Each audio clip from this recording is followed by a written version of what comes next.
ఇవాళ రైతులకు సంబంధించి రైతు రుణమాఫీ కావచ్చు, రైతు భరోసా కావచ్చు, రైతు గిట్టుబాటు ధర కావచ్చు, రైతులకు 500 రూపాయల బోనస్ కావచ్చు, రైతులకు ఉచిత కరెంటు కావచ్చు, రైతులకు స్ప్రింక్లర్స్ కావచ్చు, రైతులకు డ్రిప్ కావచ్చు, గిరిజన రైతాంగానికి సోలార్ గిరి వికాసంలో సోలార్ పంపు సెట్లు కావచ్చు. దేని మీద నువ్వు చర్చ చేస్తావు? వీటన్నిటిని కలిపి ఈ రోజు సివిల్ సప్లైస్ కార్పొరేషన్ నుంచి రైతులు పండించిన పంటను కొనుగోలు విషయంలో కావచ్చు 18 నెలల్లో 1,04,000 కోట్ల రూపాయలు కేవలం రైతుల మీదనే ఖర్చు పెట్టిన రైతు ప్రభుత్వం, రైతు రాజ్యం, రైతును రాజును చేసిన రాజ్యం మాది, వ్యవసాయాన్ని పండుగ చేసిన ప్రజా పాలన మాది. చర్చ చేయడానికి నువ్వు సిద్ధంగా ఉన్నవా చంద్రశేఖరరావు గారు అని నేను అడుగుతూ నీ వేదిక మీద నుంచి. మీరు కాళేశ్వరం ముసుగులో 1,00,000 కోట్ల రూపాయలు మీరు కొల్లగొడితే 18 నెలల్లో 1,04,000 కోట్ల రూపాయలు రైతాంగానికి అందించి రైతులను ఆదుకున్న చరిత్ర మాది.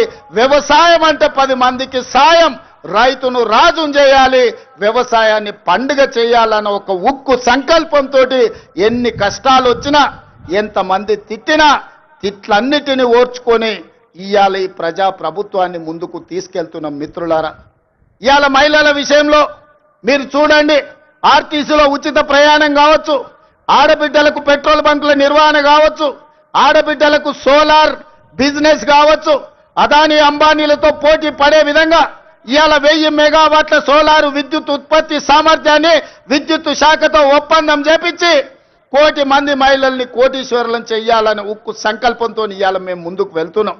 ఇవాళ ఆడబిడ్డలకు ఒక్క సంవత్సరంలో 21,000 కోట్ల రూపాయలు జీరో వడ్డీతో ఇవాళ ఆడబిడ్డలను ఆదుకున్నాం.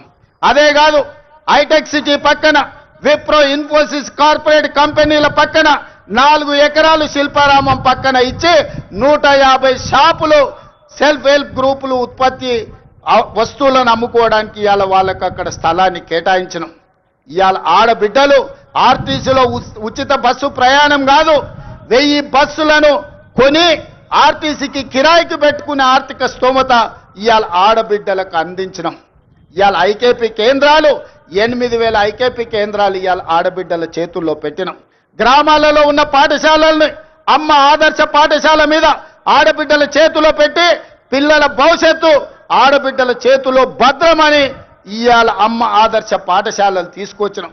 ఇవాళ పాఠశాలల్లో పిల్లల బట్టలు ఒకనాడు కార్పొరేట్ కంపెనీలు కుట్టేవి, ఇవాళ వాటిని రద్దు చేసి ఆడబిడ్డలకే బట్టలు కుట్టే వ్యాపారాన్ని ఇవాళ ఆడబిడ్డలకే అందించినాం.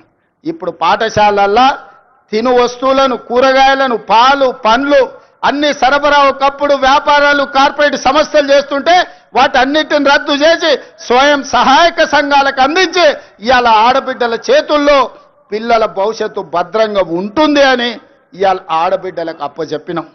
అందుకే మిత్రులారా, రైతులు కావచ్చు, మహిళలు కావచ్చు, నిరుద్యోగ యువకులు కావచ్చు, ఈ ప్రజా పాలనలో భద్రంగా ఉండాలి అని మేము ఈరోజు ప్రయత్నం చేస్తున్నాం. అందుకే ఈ వేదిక మీద నుంచి 4 కోట్ల తెలంగాణ ప్రజలకు విజ్ఞప్తి చేస్తున్నా. ఆలోచన చేయండి, అంచనా వేయండి, బేరీజు కట్టండి. 10 ఏళ్ల వాళ్ళ పాలన ఎట్లుందో, 18 నెలల్లో మా మిత్రుల పరిపాలన ఎట్లుందో మీరు చర్చ పెట్టండి. చెట్టు కింద పెట్టండి, పెళ్లి కాడ పెట్టండి, చావు దగ్గరకు పోయినప్పుడు మాట్లాడండి, కళ్ళు కాంపౌండ్ కాడ మాట్లాడండి, దావత్ కాడ మాట్లాడండి, ఏడికెళ్ళినా చర్చ పెట్టండి. 10 ఏళ్లలో ఆయన చేసిందేందో, 18 నెలల్లో మనం చేసిందేందో చర్చ పెట్టండి.